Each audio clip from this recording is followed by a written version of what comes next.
Greetings, children all over the world.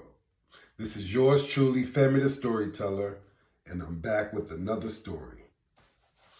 Now this story is called Wolf and Birds and the Fish Horse. Wolf and Birds and the Fish Horse. From the compilation of stories, The People Could Fly, American Black Folktales, told by Virginia Hamilton, illustrated by LEO and DIANE DILLON. Let's get into it. Wolf and Birds and the Fish Horse. Think a sea wave left this tale on the doorstep. This about one wolf and his nephew. They were having this dance out there across the water, and this nephew wanted to fool Wolf. So he told Wolf it was going to be a feast and not a dance. Wolf found the birds, asked them to lend him feathers so he could go fly across to the feast. The birds did give him feathers. Wolf went on out there and the dance started up. Wolf was angry when he saw there was a dance and not a feast. Wolf asked his nephew for something to eat. Nephew said, "No, there's nothing to eat. This is no feast. It's a dance." The first one to get up and dance was Black Crow. Wolf gets awful loud and says, "Black Crow, you think you somebody? If you didn't always dig up folks' corn, you'd be fine." Crow took back the feather he'd given to Wolf. The next one to dance was Ugly Vulture. Wolf had to go say, "Vulture, you think you somebody? If you wasn't always looking for dead goats and donkeys to eat, you might be just fine." That made Vulture take back his feather too. Here comes to dance Old Blue Jay. Wolf started, says, "Blue Jay, you think you somebody? Good thing you don't see that red mouth of yours. Without it, you'd be fine." Blue Jay went ahead and took back his feather. Dancing by came the hawk. Old Wolf had to say, "You hawk, you think you somebody?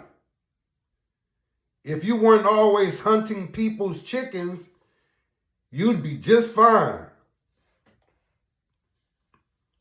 Hawk snatched back his feather off of Wolf. Just then, Guinea Hen came by dancing. Wolf says, "Guinea Hen, you sure think you somebody. But you don't see your own skinny head. If it was bigger, you'd be just fine." Guinea Hen took back her feather. When the dance was over, everybody left. Wolf was all alone out there. All alone and awful hungry, no food. Wolf started up crying. Then come swimming by who they call Aunt Fish Horse. See, Wolf is out there near the water. Can't get home across it. She says to Wolf, "What is wrong with you? Are you sick?" Wolf says back, "The birds loan me feathers. I fly to the dance and after a while, they take back their feathers. Then they left me all by myself out here." Wolf says, Aunt Fishhorse, if you take me to my own place, I'll pay you for it. Well, jump on my back, she tells him. And so that's what Wolf did. She took him on to his place by way of the water. Halfway there, Wolf notices that Aunt Fishhorse has milk. He will take her milk from her as soon as they reach shore. And he does. At the beach, he pulls out the milk. He left Aunt Fishhorse crying on the beach. There came nephew passing by. Why you crying like that? He asked Aunt Fishhorse. She tells him, Wolf did it. Wolf tore out my milk. If you pay me, I'll put Wolf back into your hands, says nephew. If you can do that, says Aunt Fishhorse, I'll give you whatever you want.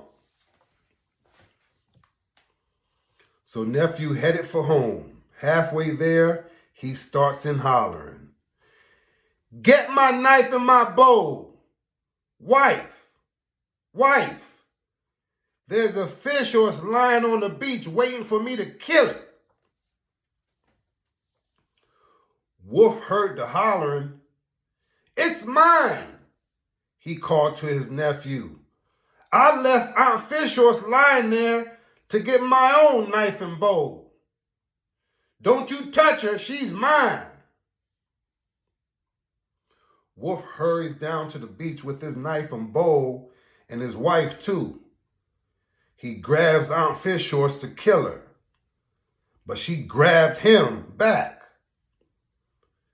got him by the leg and pulled him into the sea with her.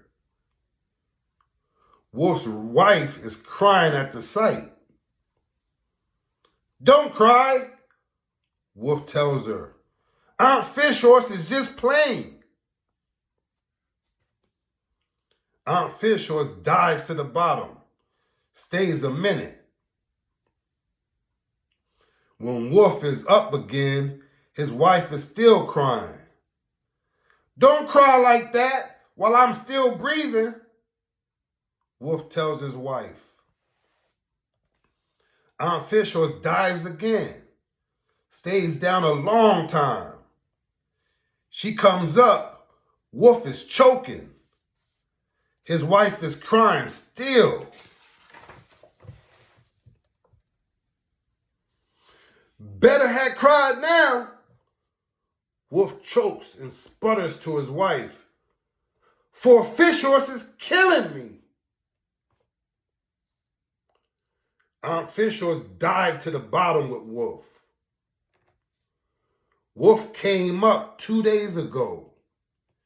He was full of little fish and sand and water. Nephew caught the little fish.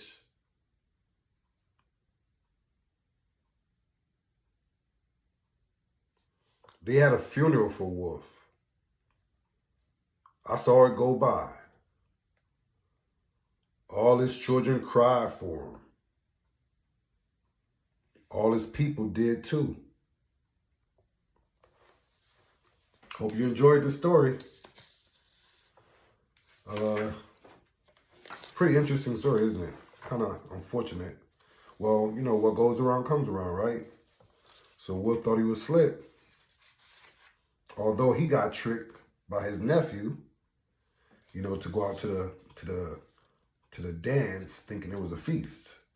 But, you know, based on how he played out the situation, he ended up dying.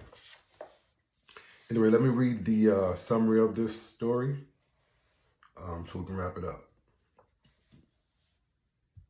This is a version of a black folk tale of African origin, one of hundreds of such tales first told in the Portuguese Mandingo dialect.